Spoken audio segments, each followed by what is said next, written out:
Every Christmas, that house on Willow Street glowed like it was alive, a warm lantern in the dark, full of people who once said my name with love. But now I watched from the sidewalk, pretending the cold didn't bite as hard as the memories I kept trying to forget. I used to belong in that house. I used to have a chair at that table. But over the years, the calls stopped, the invites dried up, and the smiles turned into polite nods, like I'd become a stranger who somehow knew all their secrets. And every December, one question kept chewing at me. What did I do so wrong that they erased me? I told myself it didn't matter, that people grow apart, that some chapters end quietly. But deep down, something still pulled at me, asking for answers I didn't have, asking for a truth they'd never said out loud. And that quiet ache was about to grow louder than I ever expected, because the last Christmas before everything changed didn't just hurt, it cracked the ground under me. More on that crack in a moment before everything shattered into pieces I didn't know how to pick up again. That Christmas sits in my memory like a bruise, deep, dark, and tender to the touch. I remember walking up their porch steps with a small gift in my hand. Nothing big, just something I thought might remind them I was still part of the picture. My breath fogged in front of me, mixing with the muffled laughter spilling through the door. It sounded warm, safe, familiar, like the childhood I kept trying to pretend wasn't gone. I knocked once, then again, no answer. For a moment, I let myself believe they just didn't hear me, that maybe they'd swing the door open and pull me into the light.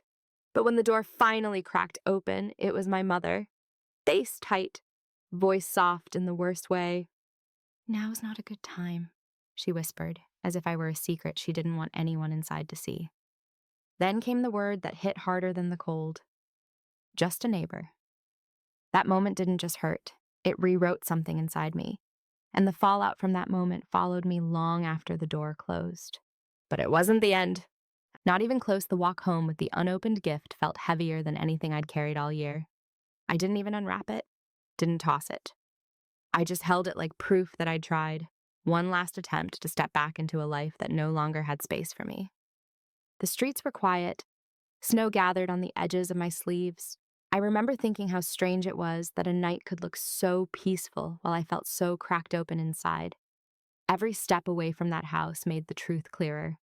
Whatever I'd been hoping for, it wasn't coming. I reached my apartment, dropped the gift on the table, and told myself, again, that I'd stop caring, that I'd build new traditions, new memories, something of my own. But pain doesn't follow rules. It waits, it settles, it comes back when the world goes quiet. And while I was trying to move on, something else was already moving toward me. Something slow, quiet. I didn't know it then, but the universe was about to place a truth in my hands I couldn't ignore. It showed up one gray morning in January. I opened my mailbox and froze.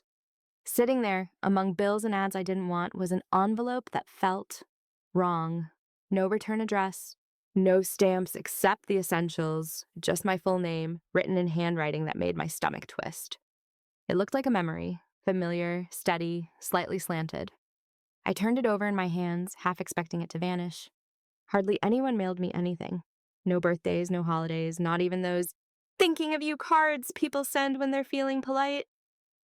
This was different, personal. Inside my apartment, I set the envelope on the table like it might burn me. My fingers shook as I slid them under the seal. A faint scent drifted out. Old paper, attic dust, something gentle and forgotten. The first line hit me so hard I almost dropped the letter. If you're reading this, it means I didn't get to tell you the truth myself. My breath caught that handwriting. Now I knew. It was my father's, and the truth he'd been saving. It was bigger than anything I was ready for. The first painful truth sat there in faded ink, sharper than anything I'd ever let myself imagine. My father, gone for years, gone before the family started shutting me out, had written something that cracked open every belief I'd built to survive. "I'm sorry for the distance in the house. It wasn't your fault. None of it was your fault." I read those lines again and again. My throat tightened because those were the words I'd needed every single time someone brushed me aside or acted like I didn't belong. And now they were here, years too late, but heavier than ever. He went on. Your mother and I made a mistake long before you were old enough to understand. A mistake we tried to hide, but you deserve the truth.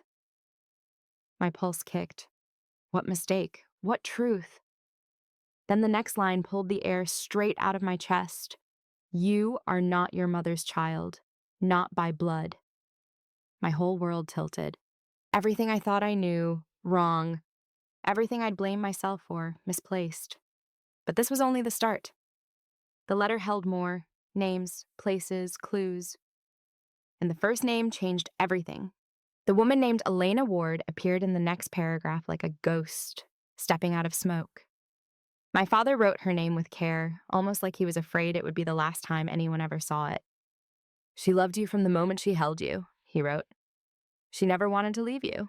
Life forced choices on us that we never recovered from. Elena Ward, a name I'd never heard. A woman I apparently belonged to. My hands shook as I read the rest. Little hints, small breadcrumbs, tiny pieces of a life I'd never been told existed. A hospital, a date, a city 2 hours away. It wasn't a full map, but it was enough to make the truth feel real. For days I searched. Old records, forgotten databases, social media pages that looked like they'd been frozen in time. Every trail went cold, until a single obituary from an old archive site blinked onto my screen. Elena Ward, age 43, survived by one daughter. My heart stopped. A daughter. Which meant I had family, real family, and that discovery was about to pull me into a history my own family had buried deep. Tracking down Elena's last address, Gal's sad address, felt like chasing a shadow. The obituary gave me almost nothing, just a town name and a funeral home that had closed years ago. Still, it was more than I'd ever had, so I followed it. I dug through old directories, tax records, anything with a hint of a lead. Most files were dead ends, broken links, outdated numbers, names that didn't match. But then I found it. An address tied to her final, documented year. A small blue house in a quiet town 2 hours from mine. I didn't pack a bag, didn't plan, didn't think. I just grabbed my coat, keys, and the letter that had turned my world upside down. The whole drive, my heart bounced between hope and fear. What if I was wrong? What if I was too late? What if whoever lived there had no idea who I was? When I pulled up, the house looked worn but gentle, peeling paint, wind chimes tapping a soft rhythm, a place that felt lived in, loved. I almost turned back, twice. But something pushed me up those steps, the same something that had pulled me toward the truth since the moment I opened that envelope. I knocked, and when the door opened, I saw my own eyes staring back at me. Meeting the woman who shares your blood shouldn't have felt real. But there she was, standing in the doorway like the universe had shaped her face from pieces of mine. Same eyes, same jawline, same startled breath, like she'd been waiting for a moment she didn't believe would ever come. "Can I help you?" she asked, her voice soft, careful. I swallowed hard, every word in my head suddenly too small. I think we're family." Confusion flickered across her face, shifting into disbelief, and then something fragile, hope mixed with fear.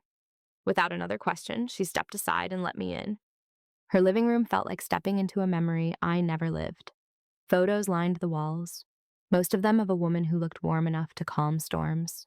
Elena, my mother by blood, and a stranger in every other way. We sat at her kitchen table. My hands trembled as I placed my father's letter between us. She read it quietly, her expression shifting in slow waves.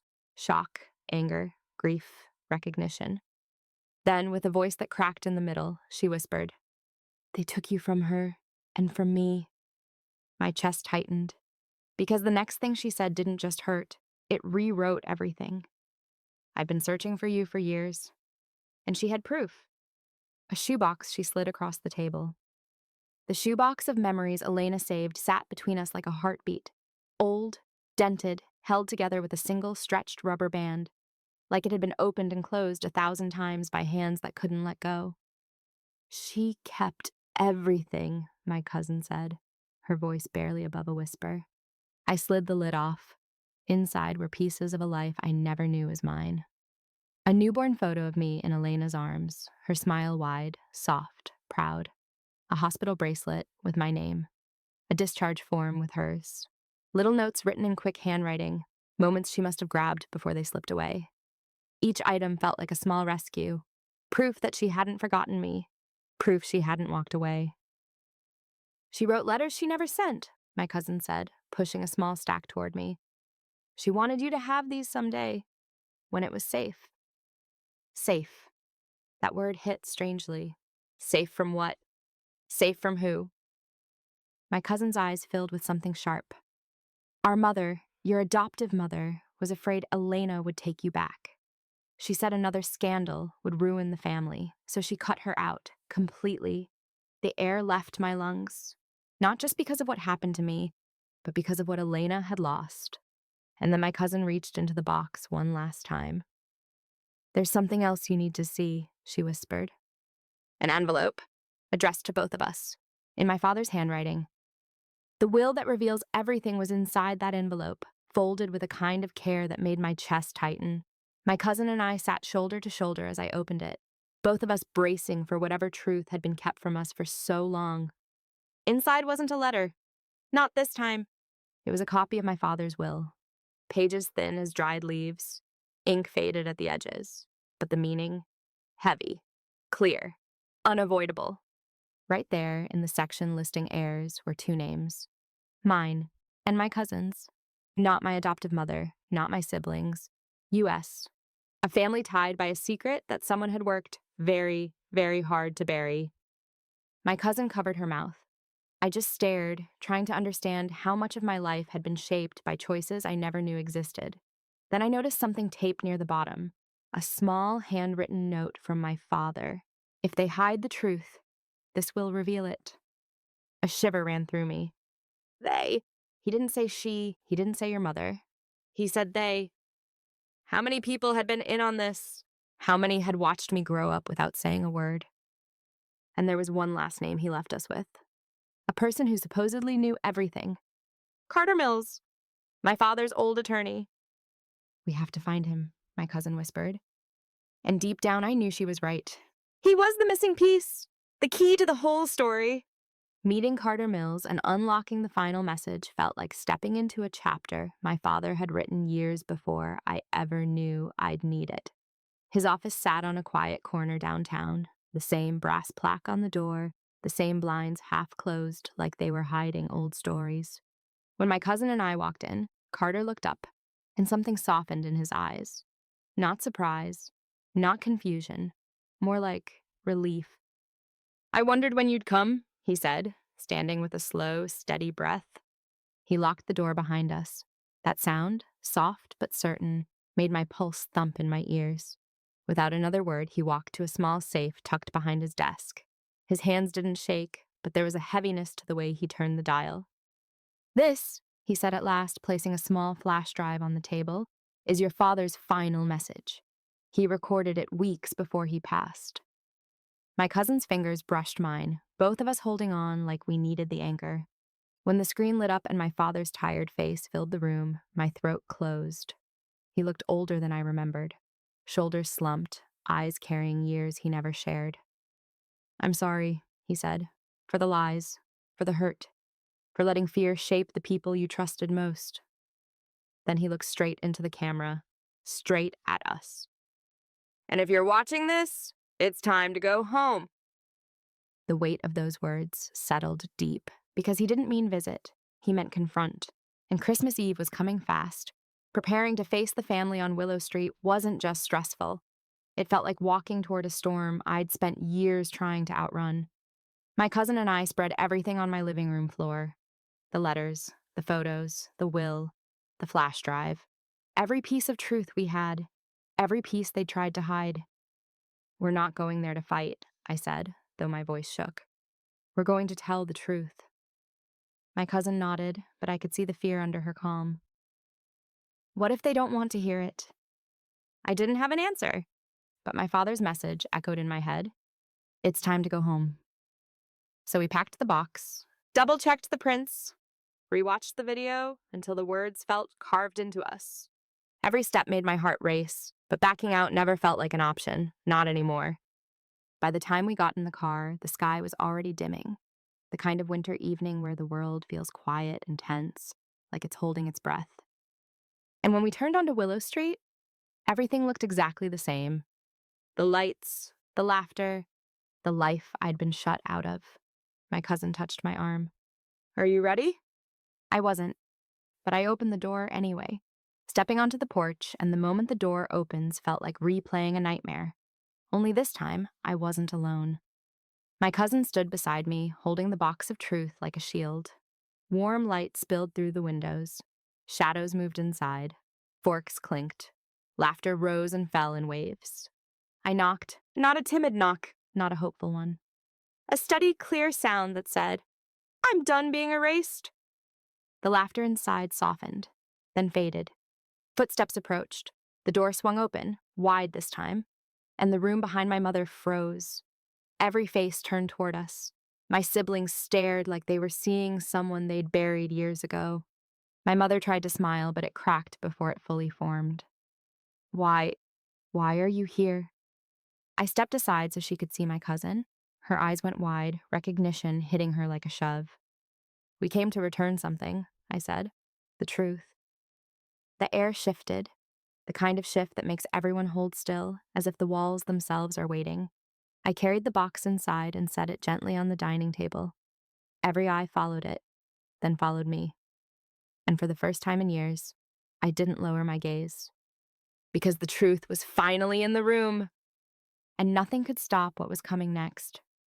Laying out the letters and cracking open the family's silence felt like dropping stones into a still lake, each one sending a ripple through the air. I opened the box slowly, placing the pieces one by one on the table. My father's letter, Elena's photos, the hospital bracelet, the will with our names written in ink no one could deny. My siblings stared, their faces tight with confusion.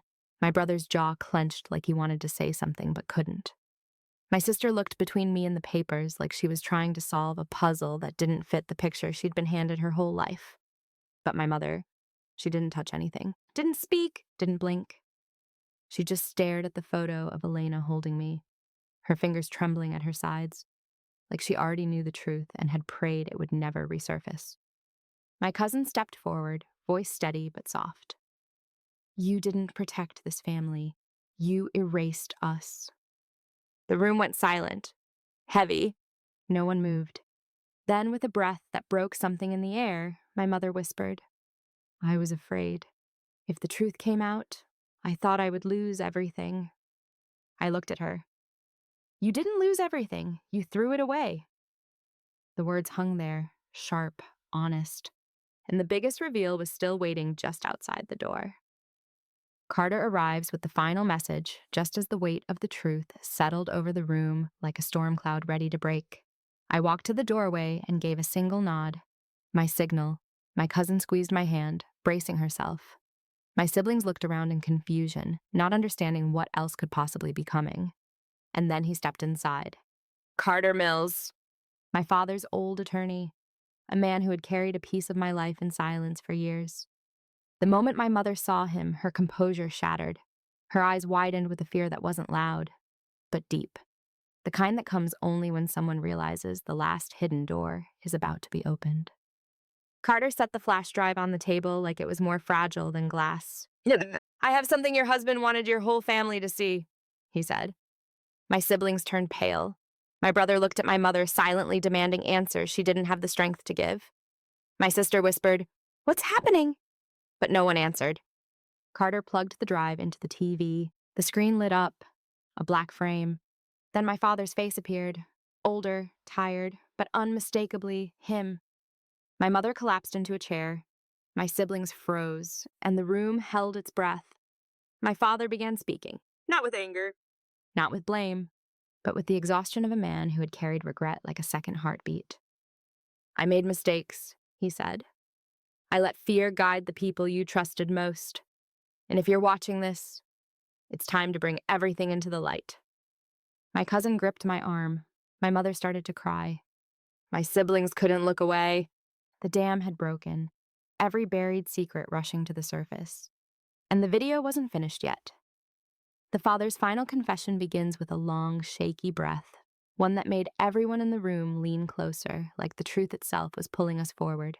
His voice was softer now, threaded with something almost painful.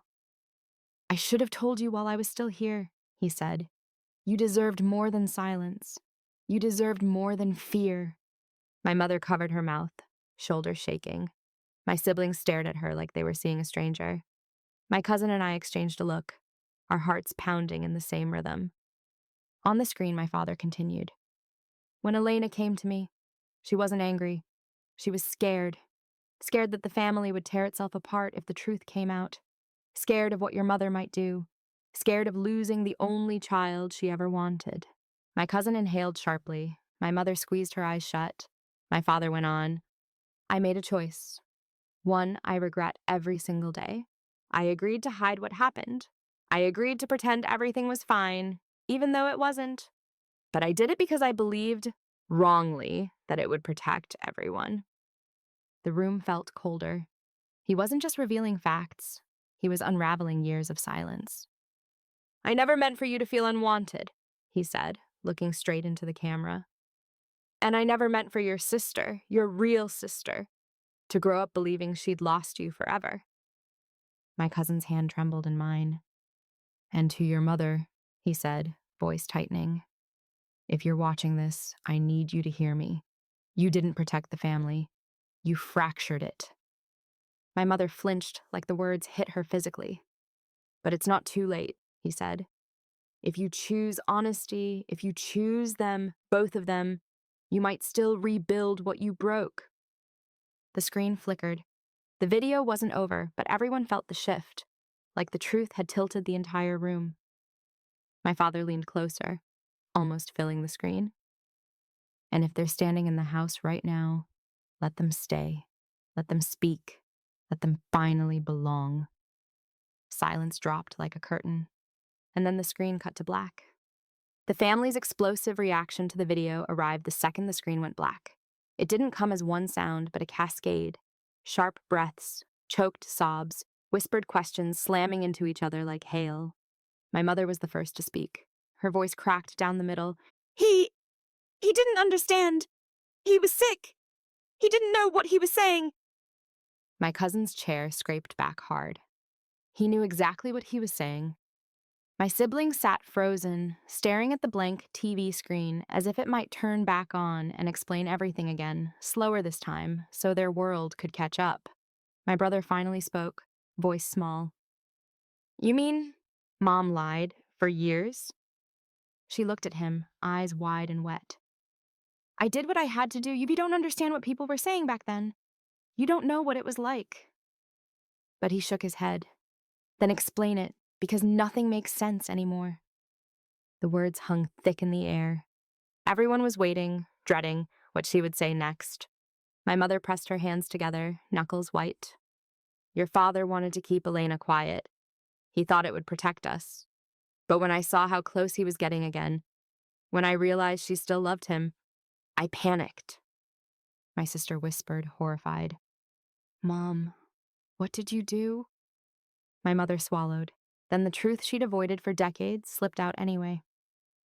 "I told her if she didn't disappear, I would take everything from her. Everything, and I meant it." My cousin gasped like she'd been punched. "You threatened her! You threatened our mother!" "I was scared," my mother cried. "I was pregnant, and I thought, if she stayed, your father might leave. I wasn't going to lose my family." "But you lost us anyway," I said quietly. She flinched.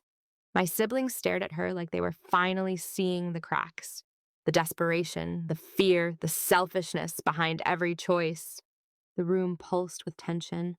And then my brother asked the question that turned all of that tension into fire. "So what else haven't you told us?"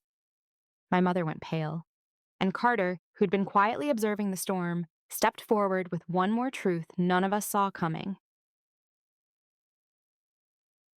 Carter's final reveal came with the kind of calm that makes a room go still. He stepped closer to the dining table, placed one hand on the folder he'd been holding since he walked in, and said, "There's one more thing your father asked me to protect." My mother's breath hitched. My siblings turned toward him like they were bracing for impact. My cousin's nails dug lightly into my sleeve. Carter opened the folder. Inside was a single sheet of paper, yellowed, folded, handled too many times. He slid it toward the center of the table. "This," he said, "is an affidavit your father wrote before he recorded the video. He wanted it kept separate, because this is the part he feared might destroy what little was left." My mother whispered, "Don't. Please don't." But Carter didn't stop. He wanted you all to know why he kept going back to Elena, why he couldn't walk away. My heart thudded hard. My cousin stiffened. Carter unfolded the document, revealing neat handwriting, my father's, undeniably. He read aloud. "Elena was not just the mother of my child. She was the woman I should have married." The air left the room. My sister covered her mouth. My brother stared like he'd been struck. My mother shook her head violently, whispering, "No, no, he promised he let her go." But Carter kept reading. "I stayed because I thought it was the right thing. But my heart never recovered from losing her." My cousin let out a broken sound, half laugh, half cry. "And me?" It felt like puzzle pieces I didn't know I was missing finally snapped into place. Carter lowered the paper. "That's why he left the will the way he did. Why he made sure both of you were named. He wanted to give back what he felt he'd taken." My mother sobbed into her hands. The room wasn't just heavy, it was rearranging itself, rebuilding its entire history in real time. But Carter wasn't done. "There's one last request," he said quietly. "Something he asked me to give, only to you two." He looked at me and my cousin and slid a small sealed letter across the table, addressed to us both. The private letter opens with a softness that felt wrong for a night this tense. The envelope wasn't dramatic, no fancy seal, no heavy paper. Just our names in my father's steady handwriting, like he'd written it on a quiet morning when he finally found the courage. My cousin and I looked at each other. No words, just a shared breath. I slid my thumb under the flap. The paper inside crackled faintly like it had waited too long to be read. My father's handwriting filled the page. "To my two daughters," the one's life separated, but love never forgot, my cousin gasped, her hand flying to her mouth. "Daughters." He wrote daughters. Not metaphor, not symbolic, literal. The room behind us went silent again, but this time it wasn't angry or chaotic. It was stunned. I kept reading. "I wish I had fought harder. I wish I had been braver. But fear makes cowards of the people who should protect you most. I let fear steal years from both of you." My cousin leaned in, eyes shining. "But I want you to know this. You were meant to grow up together. You were meant to have each other. And though life took that from you, you still have time." My throat tightened. He wasn't just telling us the past. He was handing us the future. My cousin whispered, He wanted us to be sisters, not just by blood, by choice." I nodded, barely holding myself together. There was a second page, smaller, torn from a notebook. His handwriting got messier, as if he wrote it in a hurry or in a moment he couldn't control. "If your mother tries to deny this, don't fight her. Go to the attic, look under the cedar chest. The box you find there will end every argument." "The attic!" My cousin stiffened. My mother went white as a sheet. My siblings looked at her, confused and frightened. "What's in the attic, Mom?" my brother asked. She didn't answer. Her silence was an answer. Carter stepped forward. "You need to see it," he said softly. "All of you." And the moment he said that, everyone in the room turned toward the staircase. The truth upstairs wasn't just another secret. It was the one my mother wanted buried more than anything. The climb to the attic felt heavier than any staircase had the right to feel. Every step creaked under the weight of years, years of silence, lies, and choices that couldn't be undone. My cousin walked beside me, her hand gripping the railing like the truth might shake the whole house apart. Behind us, my siblings followed slowly, whispering questions they were afraid to say louder. My mother stayed at the bottom of the stairs, frozen. Carter stood beside her, as if making sure she didn't bolt. Halfway up, my sister said, "Mom, what's in the attic?" My mother didn't answer. She just stared at us with eyes full of dread. At the top of the stairs, the air changed. Cold, stale, thick with dust. The door to the attic stuck for a moment, then gave way with a long groan like the house itself didn't want us going inside. We stepped into shadows, old furniture, boxes stacked crookedly, cobwebs catching the dim light. But my father had been clear. Under the cedar chest. We found it in the back corner, dark wood, scratched with age, covered in a thin blanket of dust. My cousin knelt first. I knelt beside her. Together, we lifted the lid. And there it was, a small metal box, dented on one side, locked, but the key was taped to the top with brittle yellow tape, my father's handwriting labeling it simply, "For them." My cousin's hands shook as she unlocked it. Inside the box were documents, old letters, photographs, and a thick envelope marked with a date from the year I was born.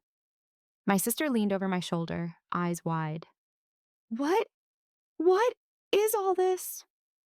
My cousin pulled out the first item, a hospital file, folded and refolded until the edges had softened. She opened it carefully, and then she froze. Because at the top of the page, in bold typed letters, were two lines that changed everything.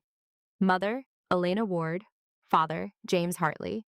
My father's real signature. Elena's handwriting next to it. Proof, not rumor, not accusation. Undeniable truth. But there was more. At the bottom of the file, stapled to the back, was a note written in my father's unmistakable pen. She took the original. I kept the copy. One day this will protect you both. My cousin looked at me, tears pooling. My sister covered her mouth with a quiet sob. My brother whispered, "Mom, lied to all of us." But that wasn't the final shock, because beneath the file was something stranger, something wrapped in a fabric scrap that looked like it had once belonged to a baby blanket. We unwrapped it. Inside was a stack of photos, taken the day I was born. Photos my mother had sworn never existed. Photos that showed Elena holding me, my father standing beside her, smiling like a man who believed everything would turn out right. My cousin whispered, "There's more at the bottom." And there was a voice recorder, old, dusty, still labeled with my father's handwriting. "Play this only if the truth gets denied." My siblings stared at it like it was a live wire. My cousin whispered, "Should we play it?" I swallowed hard. "Yeah," I said. "We're finishing this." Because whatever was on that recorder, it was the final truth. The family gathered tightly around me in the dark attic, staring at the recorder like it was dangerous. Like pressing play might crack open every lie they'd stacked between us. Shadows crossed their faces, long and trembling, thrown by the single bulb swinging overhead.